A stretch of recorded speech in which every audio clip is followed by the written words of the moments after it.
Klik dulu tombol subscribe, jangan lupa nyalakan loncengnya supaya gak ketinggalan updatean selanjutnya.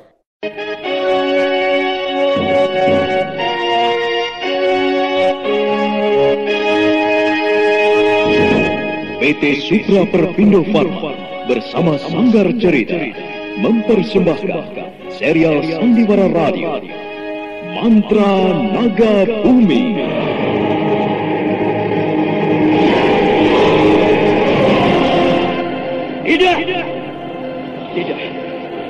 Tidak mungkin, Nimas.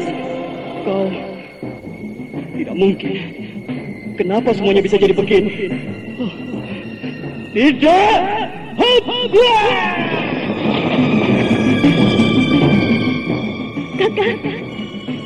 Kakak Rangga Geni. Kakak, kenapa kau tinggalkan aku, Kakak? Kenapa?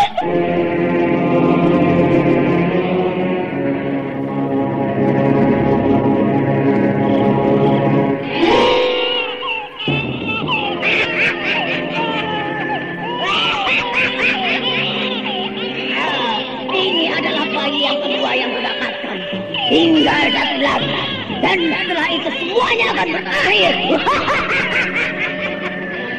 Aku akan sempurna, dan itu berarti kematian bagi kalian semua orang-orang Praksika.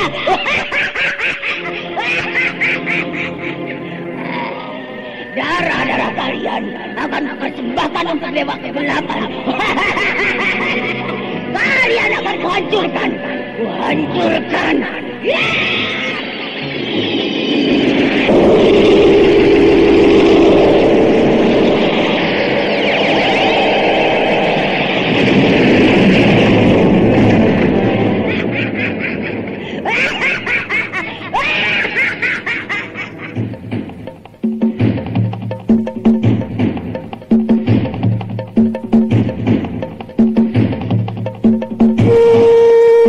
Mantra Naga Bumi, sebuah kisah misteri tentang hilangnya kitab Lawang Bidu dan Mahkota Biru, lambang keperkasaan Mataram kala itu.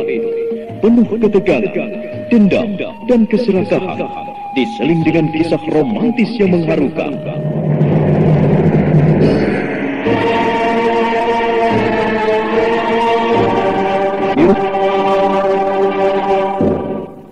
Mantra Naga Bumi, ide cerita Totot Prambanan, naskah disusun dan ditulis oleh Chandra Argadinata, teknik dan montase Novin Nuhu, ilustrasi musik Frans Harius, dengan sutradara Dian Pertiwi.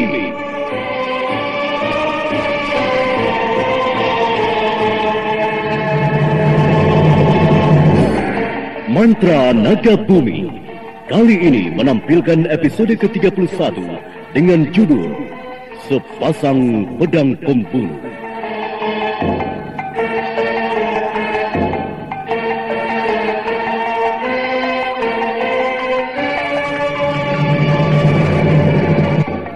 Dalam seri yang ke-11 ini didukung oleh para pelakon Hana Pertiwi sebagai Diah Ayu Pengukir, M. Abud sebagai Rama Wisesa, Nanang sebagai Konta, Eni sebagai Kinanti, dibantu oleh Safrudin dan Nusri Nurdin pengantar cerita. Selamat mendengarkan. Seranti dan Cukala bergabung dengan Wikala, memperdalam kebudi luhuran dan semedi. Lamat-lamat terdengar doa-doa pujian kepada Hyang Agung. Bentang pun sembuh dari luka-lukanya setelah dirawat oleh Diah Ayu Pengukir. 5 hari sudah di Caliwa, Diah Ayu memberikan petunjuk semedi yang baik. Setelah itu meneruskan perjalanannya ke bumi Sambara di dekat Bukit Menoreh.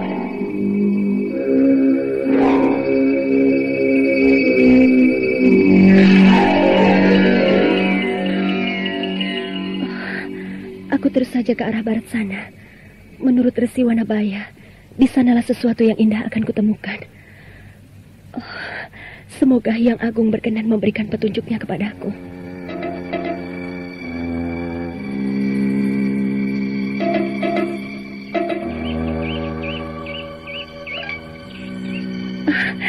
Begitu bebasnya burung-burung itu, seperti tidak punya beban hidup, terbang ke sana kemari. Burung itu indah dan merdu kicauannya. Kenari yang indah,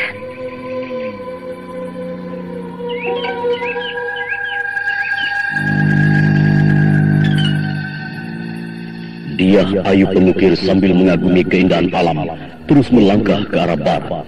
Tujuannya adalah bumi Sembara. Sementara itu, kita tinggalkan dulu perjalanan Dia Ayu Pengukir. Sekarang kita beralih ke Merak Jingga. Siang itu udara amat panas. Para prajurit keraton tampak duduk di pos penjagaan mereka. Sedangkan di dalam keraton, suasana duka yang selama ini menyelimuti keraton tak juga hilang. Rama Wisesa duduk menyendiri di depan pendopo utama. Matanya memandang jauh ke depan.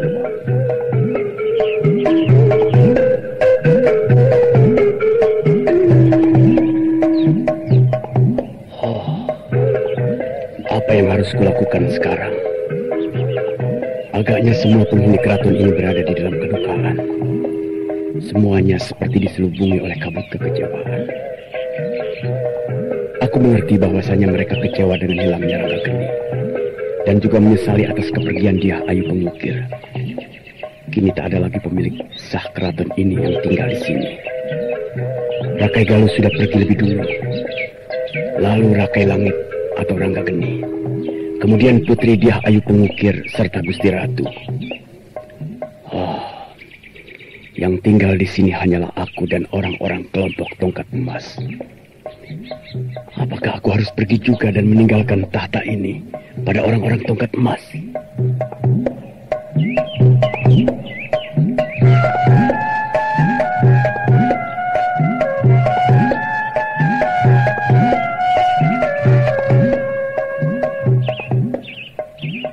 Rama Wisesa mendesak panjang, lalu dia merenung memandang langit.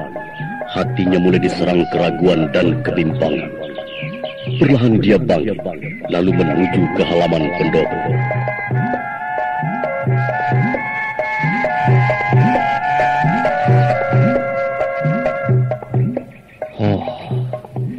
Seandainya aku pergi dari keran ini, apa nanti kata Gusti Ratu? Beliau pasti membenciku. Beliau pasti tidak akan terima semuanya.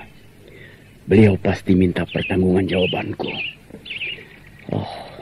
Pusing aku. Semuanya akan jadi berantakan.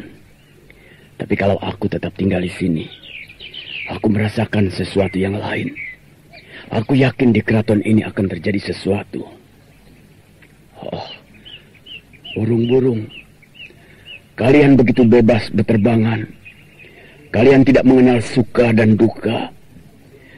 Kalian tidak tahu tentang semua. Yang kalian tahu adalah terbang dan bernyanyi. Apakah kalian memang tidak punya rasa kecewa dan sengsara? Apakah kalian bisa mengerti tentang kesedihan dan air mata, kesengsaraan dan derita? Kalian tidak merasakan sulitnya menjadi seorang pemimpin. Kalian hanya berterbangan dengan riang. Kalian bercanda dengan kicauan. Tak merasakan betapa berat dan sakitnya hidup ini. Apalagi menjadi seorang pemimpin. Burung-burung, terbanglah kemari. Mendekatlah padaku. Rasakan dan simaklah getaran hatiku. Hati seorang pemimpin yang galau dan kehilangan kepercayaan. Sang Rama Wisesa berjalan mengitari taman pendopo. Dia bicara dengan burung-burung yang berterbangan dan hinggap di dahan bunga-bunga taman. Rama Wisesa mematahkan beberapa ranting pohon bunga yang sudah kering.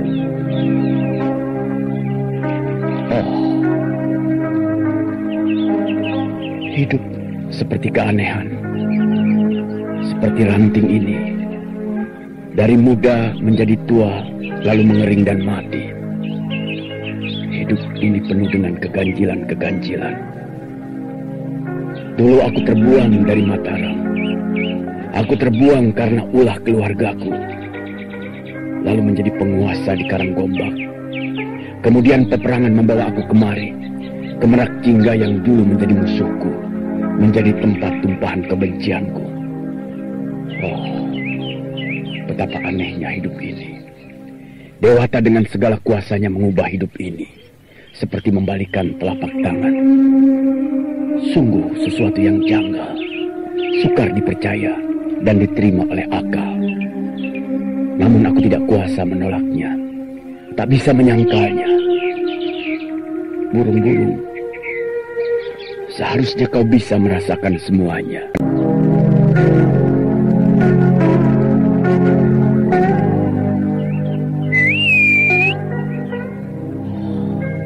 Burung, kau dengar siulanku.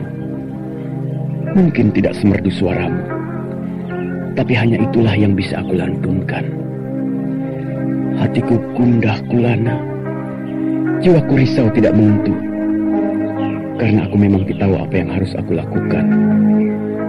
Kalau aku punya sayap, aku akan ikut denganmu, burung-burung. Harap diampun Gusti Rama Wisesa, hamba menghadap tanpa dipanggil. Oh, ada apa prajurit? Maaf Gusti, di luar perwira Kontar mau menghadap. Suruh dia masuk. Katakan aku menunggunya di sini. Sendiko Gusti. Kontar. Sudah sekian lama aku tidak bertemu dengannya.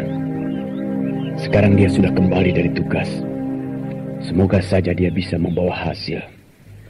Ya, paling tidak dia membawa kabar tentang di mana adanya Gusti Prabu Rakai Langit.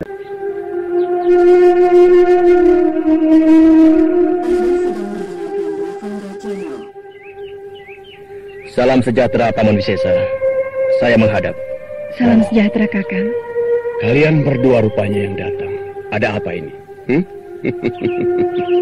Silahkan dulu. Ayolah Kinanti, jangan segan. Oh ya Kontar, ada apa? Ini Paman. Semula aku hanya ingin menghadap sendiri, tapi ini Mas Kinanti bersikeras mau ikut juga. Jadi maafkanlah kalau aku membawanya masuk kemari bersama-sama. Tidak mengapa Kontar. Memang seharusnya begitu. Sebab aku sudah cukup lama tidak menemuinya. Tidak main-main ke rumahmu. Maafkan aku Kinanti. Tidak mengapa Kakang, saya mengerti bahwa sekarang ini tugas Kakang semakin berat. Maka itu saya minta pada Paman untuk mengizinkan saya ikut dengan Kakang Kontar kemari. Karena untuk pergi sendiri, saya tidak berani Kakang. Maafkan aku Kinanti. Sekarang duduklah dulu. Nanti kita akan bicara lagi. Aku akan bicara sedikit dengan Kontar. Baiklah Kakang. Nimas, kau tunggulah di sini dulu. Aku akan membicarakan sesuatu yang penting dengan Paman Wisesa.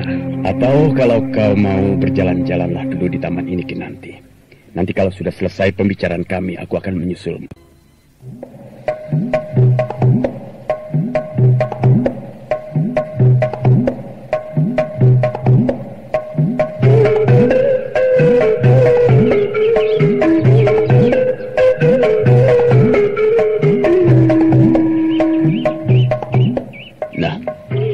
Bagaimana Kontar? Apakah kau telah menemukan jejak Gusti Rakai Langit atau jejak Gusti Rakai Galuh? Maaf Paman, rasanya sudah hampir habis saya menjelajahi Merakjingga ini. Bahkan saya sudah masuk ke wilayah Mataram, namun tidak ada jejak ataupun kabar tentang mereka berdua. Tidak ada yang tahu di mana mereka tinggal dan menetap. Ya, aku sudah menduga. Rasanya memang sulit untuk menemukan jejak mereka. Tapi apakah anak buahmu belum juga tahu di mana mereka? Saya belum bertemu dengan semua prajurit Sandi. Hanya sebagian saja. Tapi mereka semua tidak mendapatkan hasil. Mereka hanya membawa kabar bahwa saat ini ada beberapa desa kadipaten yang diserang oleh makhluk siluman yang suka memangsa anak kecil. Makhluk siluman? Oh, apakah ada hubungannya dengan Nyai Balitung? Entahlah Paman. Saya kurang begitu tahu. Karena siluman itu kabarnya bisa bergerak dengan cepat dan hanya mengambil anak kecil. Dan juga sesekali darah para perjaka. Melihat dari ciri-cirinya, pasti semuanya ini ulah dari nenek jahat itu. Lalu bagaimana caranya untuk membunuh Nyai Balitung itu, Paman? Ya, memang agak susah untuk membunuhnya, Kontar. Dan kita pasti akan banyak mengorbankan orang untuk membunuhnya. Yang hanya bisa menghadapinya adalah Gusti Cadar Perak ataupun Dia Ayu Pengukir, serta Gusti Rakai Langit. Lalu apa yang harus kita lakukan kalau memang makhluk itu pada akhirnya datang kemari, Paman? Ya, kita harus menghadapinya. Kita harus mengatasinya. Apapun resikonya, harus kita tanggulangi. Meskipun harus banyak menelan korban. Yang penting, kita bisa membinasakannya. Ya, rasanya kemelut yang kita hadapi datang silih berganti. Iya, banyak masalah yang harus kita atasi dan kita benahi. Iya, Paman. Ada apa, Kontar? Pandanganmu begitu kosong. Apakah kau menghadapi masalah? Begini, Paman. Kalau kita diserang dan kita tidak mampu mengatasinya, apa yang harus kita lakukan? Apakah kita akan membiarkan keraton ini hancur? Oh, iya. Entahlah.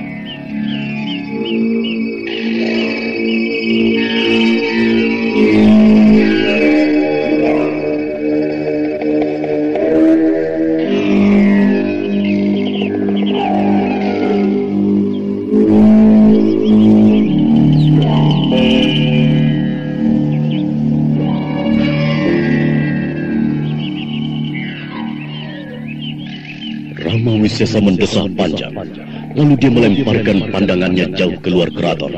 Setelah lebih dulu memandang ke arah Kontar, tak ada kata-kata yang keluar dari mulut keduanya.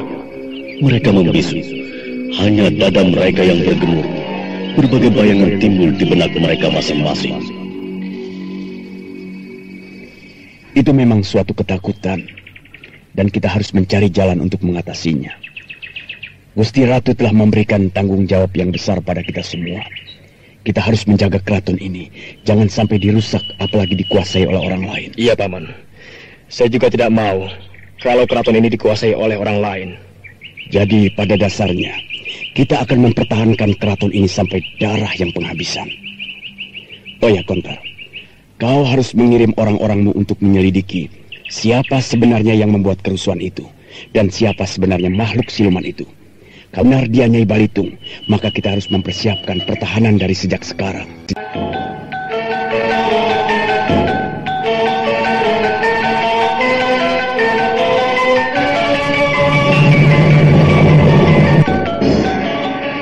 Nah, saudara pendengar, bagaimana kisah selanjutnya?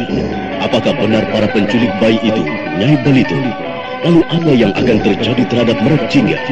Untuk mengetahui jawabannya, ikuti terus serial Mantra Naga Bumi ini pada seri berikutnya. Sampai jumpa.